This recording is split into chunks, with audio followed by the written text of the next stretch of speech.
أعوذ بالله من الشيطان الرجيم. بسم الله الرحمن الرحيم. والتي أحصنت فرجها فنفخنا فيها من روحنا وجعلناها وابنها آية للعالمين. إن هذه أمتكم أمة واحدة وأنا ربكم فاعبدون وتقطعوا أمرهم بينهم كل إلينا راجعون. صدق اللہ العظیم. یہ سورۃ الانبیاء کی آیت نمبر 91، 92 اور 93، یہ 3 آیتیں آپ حضرات کے سامنے پڑھی گئی. پچھلی کئی آیات سے مستقل انبیاء علیہم الصلاۃ کا تذکرہ چل رہا ہے، اور اللہ پاک نے اس صورت میں اپنے مختلف پیغمبروں کا ذکر فرمایا. ان پر جو آنے والے حالات تھے، تکلیفیں تھیں، آزمائشیں تھیں، اس کو بھی ذکر کیا. لیکن بیان کرنے کا مقصد کیا تھا کہ تمام جتنے پیغمبر تھے، انبیاء علیہم السلام تھے، انہوں نے ان سخت آزمائشوں میں، حالات میں، تکلیفوں میں صرف اور صرف کس ذات کی طرف رجوع کیا؟ اللہ کی طرف رجوع کیا. اللہ کے سامنے اپنے ہاتھ اٹھائے، اللہ کے سامنے عاجزی اختیار کی اور اللہ کے سامنے گڑ گڑائے. تو جو اس کائنات میں اللہ کے سب سے مقبول بندے ہیں، محبوب بندے ہیں، وہ اپنی تکلیف میں اللہ کی طرف رجوع کرے، تو جو عام امتی ہے اس پر کتنی بڑی ذمہ داری ہے، لازم ہے کہ وہ اپنے ہر حالت میں اللہ پاک کی طرف رجوع کرے، اللہ سے مانگے، اللہ کے سامنے اپنے ہاتھ کو دراز کرے. جو آج کی آیات ہے، اس میں اللہ پاک نے تذکرہ فرمایا ہے اپنی ایک خرق عادت ترتیب کا. پچھلی آیات میں آپ نے سنا کہ حضرت زکریا علیہ السلام کو 100 سال سے زیادہ عمر ہوئی، اولاد نہیں تھی. بیوی کی عمر 100 سال کے قریب تھی، بڑھیا تھی، بانجھ تھی.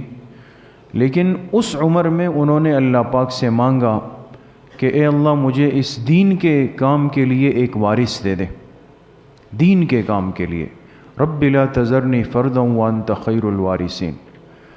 تو اب انسان اگر اپنی عقل سے سوچے اسباب کے درجے میں، تو انسان کی سمجھ میں نہیں آ سکتی کہ 100 سال کی عمر کے بعد اولاد کیسے ہوگی.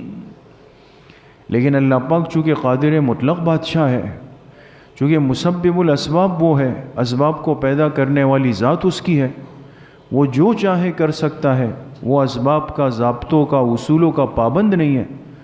تو اللہ نے ان کو 100 سال کی عمر میں اس بڑھاپے میں بیٹا دیا، اور اس کا نام بھی فرمائے کہ یحییٰ ہوگا.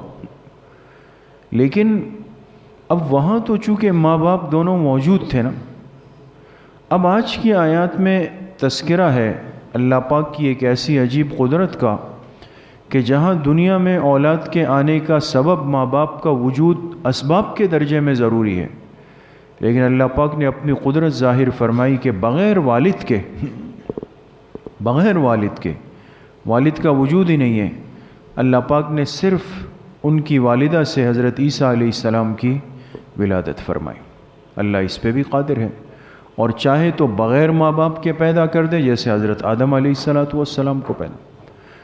تو ان آیات کا ترجمہ ہے والتی احسنت فرجہا، اور تم یاد کرو اس عورت کو جس نے اپنی ناموس کی، اپنی عزت کی حفاظت کی، حضرت مریم کی.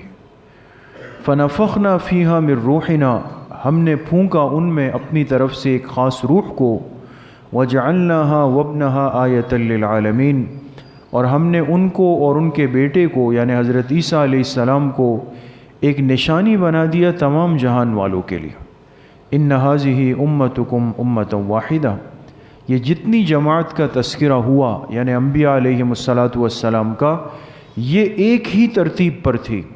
وَأَنَا رَبُّكُمْ فَاعْبُدُونَ، اور بے شک میں تم سب کا رب ہوں، میری ہی عبادت کرو. وَتَقَطَّعُوا أَمْرَهُمْ بَيْنَهُمْ، لیکن بعد میں آنے والوں نے اپنے دین کے معاملے میں اختلافات پیدا کر دیے. کل الینا راجعون، لیکن انجام کار یہ ہے کہ سب کے سب کو ہماری طرف لوٹ کر آنا ہے. ان آیات پر اس مضمون کا جو انبیاء علیہم السلام کا شروع ہوا تھا حضرت ابراہیم علیہ السلام سے، وہ آج کی آیات پہ ختم ہوگا۔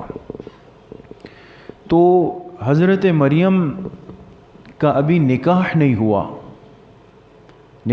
ہوا تھا۔ اللہ نے اپنی قدرت کا اظہار فرمانا چاہا کہ ان کو بغیر نکاح کے اولاد دے دیں، لیکن ظاہر سی بات ہے کہ پاک دامن عورت تھی، پاکیزہ عورت تھی، مطہرہ تھی۔ تو جبرائیل علیہ السلام آئے انسانی شکل میں اور ان سے کہا کہ ہم آپ کو اللہ کے حکم سے اولاد دینے آئے ہیں۔ تو حضرت مریم گھبرا گئی۔ کیوں؟ اس لیے کہ وہ پاک باز تھی، پاک دامن تھی، اور یہ اللہ پاک کا اصول ہے کہ جس آدمی کی زندگی صاف ستھری ہوتی ہے، تقوی اور طہارت پہ ہوتی ہے، اور وہ بدکاری اور بے حیائی جیسے کاموں سے دور رہتا ہے، تو اس قسم کی باتوں کی نسبت بھی اس پر بوجھ ڈال دیتی ہے۔ اب تو چونکہ جس زندگی میں میں اور آپ گزر رہے ہیں یہ گناہوں والی زندگی ہے، اور بے حیائی کا ماحول عام ہے، بے حیائی کے تذکرے عام ہیں، گناہوں کی باتیں عام ہیں، ہماری مجلسیں اس سے گرم ہوتی ہے۔ ہماری آج کل کی دوستیاں اور تعلقات وہ سوائے بے حیائی اور بے شرمی کی باتوں کے اور کسی چیز پر نہیں رہے۔ بہت کم ہے کہ انسان کے تعلقات صاف ستھرے رہ گئے، ورنہ ہماری نوجوان نسل خاص طور پہ بہت غلط رخ پر ان کو چلا دیا گیا ہے۔ اس لیے بڑی بڑی باتیں سامنے آ جاتی ہیں، لیکن آج انسان کے دل پر، ضمیر پر، ایمان پر کوئی بوجھ نہیں آتا، کوئی بوجھ بھی نہیں آتا۔ ہم ایک دوسرے کو بول بھی دیتے ہیں، سن بھی لیتے ہیں، اور بس اس کو ایک عنوان دے کر کے اپنی جان خلاصی کر دیتے ہیں۔ کسی نے کوئی تہمت لگا دی، کوئی بات کر دی، کوئی بڑی سے بڑی نسبت کر دی، کہتے وہ مذاق کر رہا ہے، یا وہ کلوز فرینڈ ہے آپس میں، یا وہ اپریل فول کر رہا ہے آپ کے ساتھ، یا کچھ بھی کہہ دیا۔ یعنی اس غلط بات کو شیطان نے طرح طرح کے عنوان دے کے ہمیں تھما دیے کہ چلو کوئی بات نہیں ہے، اس کو کوئی پردے کے نیچے رکھ دو۔ تو آج کا انسان جھوٹ بھی بولتا ہے، گالیاں بھی دیتا ہے، بے حیائی بھی کرتا ہے، تہمتیں بھی لگاتا ہے، اور پھر اگر اس سے پوچھا جائے کہ بھئی آپ نے ایسا کیوں کیا، کہتے ہیں بھئی میں تو مذاق کر رہا ہوں، ہماری تو کھلی دوستی ہے آپس میں، ہماری تو بے تکلفی ہے، بس یہ کہہ کر کے وہ سارا گناہ پس منظر کے اندر چلا گیا۔ لیکن جہاں انسان کی زندگی میں حیا ہو، پاک بازی ہو، پاک دامنی ہو، صحیح نسبت کی صحیح تربیت ہو، وہاں ایسی باتوں کا انسان پر ایک بوجھ آتا ہے، وہ سن ہی نہیں سکتا ہے کہ اس طرح کی بات ہو جائے۔ اب حضرت مریم سے کہا گیا کہ ہم آپ کو اللہ کے حکم سے بیٹا دینے آئے ہیں، اللہ کے حکم سے بیٹا دینے آئے، لیکن چونکہ وہ دل صاف ستھرا تھا زندگی، تو انہوں نے کہا کہ وَلَمْ يَمْسَسْنِي بَشَرٌ وَلَمْ أَكُ بَغِيًّا، کہا کیسے اولاد ہوگی، بیٹا کیسے ہوگا، مجھے تو کسی بشر نے ہاتھ نہیں لگایا، یعنی نکاح نہیں ہوا میرا۔ یا تو اللہ اولاد دیتے ہیں نکاح کے ذریعے سے، تو ابھی تک تو میرا نکاح ہوا نہیں، مجھے کسی نے ہاتھ لگایا نہیں، کیسے اولاد ہوگی۔ وَلَمْ أَكُ بَغِيًّا، یا پھر دوسری صورت یہ ہے کہ نعوذ باللہ میں نے بدکاری کی ہوں، تو وہ تو میں نہیں کر سکتی ہوں۔ تو دو طریقوں میں سے کوئی طریقہ آیا نہیں، نہ نکاح ہوا نہ بدکاری ہوئی، تو اولاد کیسے ہوگی۔ لیکن وہ اللہ کے فرشتے تھے، قال كذلك قال ربك هو علي هين، فرمایا یہ آپ کے سوچنے کی بات نہیں، جس نے ہمیں حکم دے کر بھیجا ہے اس کے لیے ایسا کرنا بہت آسان ہے، اللہ کے لیے کوئی مشکل نہیں۔ تو حضرت جبرائیل علیہ السلام آئے اور اللہ کے حکم سے پھونک مار دی، فنفخنا فیہا من روحنا، پھونک مار دی، کہاں پر؟ حضرت مریم کے گریبان میں، مفسرین نے لکھا ہے پھونک مار دی، اور اس پھونک کے نتیجے میں حضرت مریم کو حمل ٹھہر گیا، پھونک کے نتیجے میں۔ اب دیکھیں عام اللہ پاک کا اصول یہ ہے، نظام یہ ہے کہ انسان دنیا میں وجود میں کیسے آتا ہے، بچے کا وجود کیسے بنتا ہے، دو چیزیں، ایک کیا ہے کہ نکاح کے ذریعے سے حلال راستے سے ماں باپ آپس میں مل جائے، وہ مل جائے، نطفہ منتقل ہو جائے. یہ دیکھیں یہ انسان کی کوشش ہے، لیکن یہ حل نہیں ہے.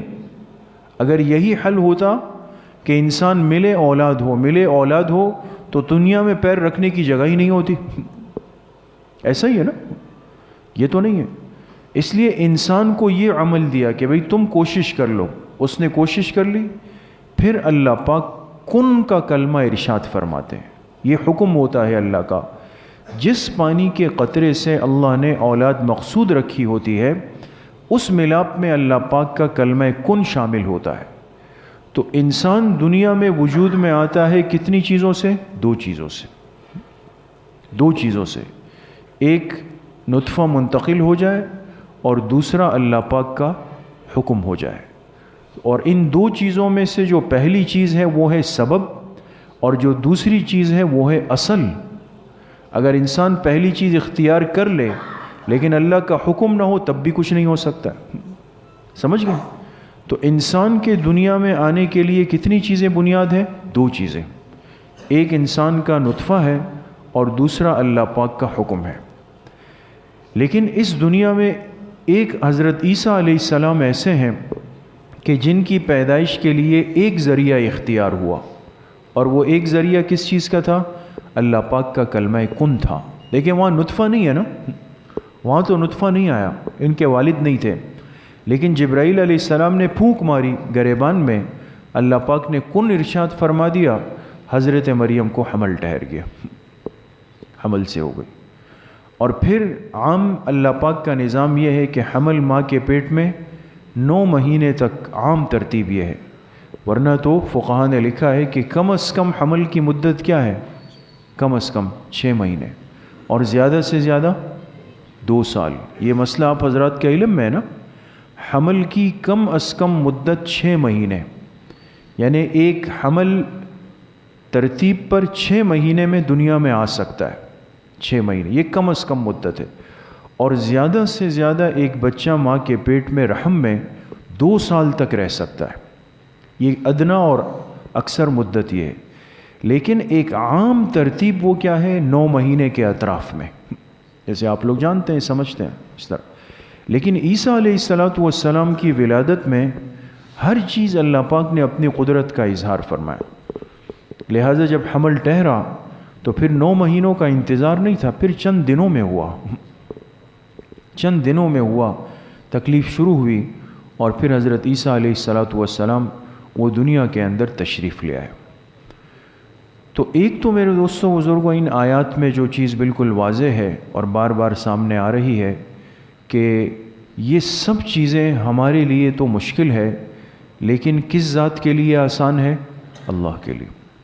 اللہ کے لیے یہ چیزیں کوئی معنی نہیں رکھتی. یہ لفظ آسان بھی ہم اپنے لیے کہتے ہیں، ورنہ اللہ پاک تو اس کلمہ کن کے بھی محتاج نہیں ہے. تو انسان کو سمجھانے کے لیے فرمایا گیا کہ اس طرح ہوگا تو ہو جائے گا. وہاں پہ کائنات کی ہر چیز اللہ کے حکم کے تابع ہے. ہمیں بہت مشکل لگے، ہمیں ناممکن لگے، ہمیں لگے کہ یہ تو ہو ہی نہیں سکتا، یہ کیسے ہوگا، یہ نہ ہونا، ناممکن ہونا، نہ ہو سکنا، یہ انسانی دنیا کے الفاظ ہے. اللہ کی قدرت کے نظام میں ان الفاظ کی کوئی حیثیت نہیں. لہٰذا انسان اپنی ہر تکلیف میں، آزمائش میں، پریشانی میں اور مصائب اور آلام کے اندر اللہ کے ساتھ رابطہ رکھے، اللہ کی طرف رجوع کرے، اللہ پاک سے مانگنے کی عادت ڈالیں. دعا کا تذکرہ بار بار آ رہا ہے. آج چونکہ ہم نے اپنی زندگیوں سے دعا کا عمل نکال دیا، اس کو ایک زائد چیز سمجھ لیا کہ بھئی جو جتنا فارغ ہے نا وہ مسجد میں بیٹھ کے دعا مانگے گا. باقی ہم تو مصروف ہیں بھائی، کوئی گاڑی چلا رہا ہے، کوئی دکان کر رہا ہے، کوئی آفس جا رہا ہے، کسی کو فیکٹری جانا ہے، کسی کو جو ہے اپنے کسٹمرز ڈیل کرنے ہیں، کسی کو وصولی کرنی ہے، کسی کو ادائیگی کرنی ہے. اچھا بھئی دعا کون کریں گے؟ جو بالکل فارغ ہے، یا امام صاحب کریں گے، یا پھر تبلیغ والے حضرات کریں گے، یا جو ہر چیز سے ریٹائر ہو چکا ہے وہ کرے گا. تو اس کے نقصانات آج کیا ہوئے کہ اب جو تکلیف ہم پر آتی ہے وہ بوجھ اور پہاڑ لگتی ہے. اور اب انسان یہ سمجھتا ہے کہ بھئی ان مسئلوں سے تو نکلنے کا کوئی راستہ ہی نہیں ہے یار، اب کیا ہوگا. حکومت یہ ہے اور فلاں یہ ہے اور فلاں یہ ہے اور فلاں یہ، کوئی حل ہی سمجھ میں نہیں آ رہا۔ حالانکہ ایک مسلمان اور جناب نبی کریم صلی اللہ علیہ وسلم کا امتی ہے، اس پر کتنی بھی بڑی تکلیف آ جائے، کتنا بھی بڑا مسئلہ آ جائے، یہ کس ذات کی طرف رجوع کرے؟ اللہ کی طرف، اور اللہ کے سامنے ہاتھ اٹھائے، اللہ کے سامنے روئے، اللہ کے سامنے گڑ گڑائے، عاجزی اختیار کرے، رات کے آخری حصے میں اٹھ کر اللہ پاک سے اپنی مصیبت، اپنی تکلیف بیان کرے، پھر دیکھے اللہ پاک کی رحمت کے دروازے جب کھلتے ہیں، اللہ پاک اپنی قدرت کو جب ظاہر فرماتے ہیں، تو بڑی سے بڑی مشکل اتنی آسانی سے حل ہوتی ہے کہ انسان اللہ پاک نے اس مسئلے کو کیسے حل فرمایا۔ اس لیے میرے دوستو بزرگوں، ایک تو دعا کی عادت بنائیں، دعا کا اہتمام کریں، دعا کی پابندی کریں۔ تو بہرحال ان آیات میں اللہ پاک نے حضرت عیسیٰ علیہ السلام کی ولادت کا تذکرہ فرمایا ہے، اور چونکہ یہ بالکل ایک خلاف عادت تھی، لیکن اللہ نے فرمایا کہ میں ایسا کر سکتا ہوں، اس پہ قادر ہوں، تو پتہ چلا ہر چیز اللہ کے حکم کے تابع ہے۔ اللہ پاک مجھے بھی آپ سب کو صحیح عمل کی توفیق نصیب فرمائیں۔ جس طرح ہر ہفتے مستورات کی اصلاحی مجلس ہوتی ہے، انشاءاللہ کل بھی بنات کے مدرسے میں 3:30 بجے سے 4 بجے تک مستورات کا اصلاحی بیان ہوگا، اور بعد عصر انشاءاللہ مسجد میں جو طلبہ کی مجلس اور ذکر ہے انشاءاللہ وہ بھی حسب ترتیب ہوگی۔ الحمدللہ رب العالمین، والصلاة والسلام علی سید الانبیاء والمرسلین سیدنا۔ ایک چھوٹی بچی بیمار ہے ڈینگی کے بخار میں، دعا فرمائے اللہ پاک اس بچی کو شفاء کامل عاجل نصیب فرمائے۔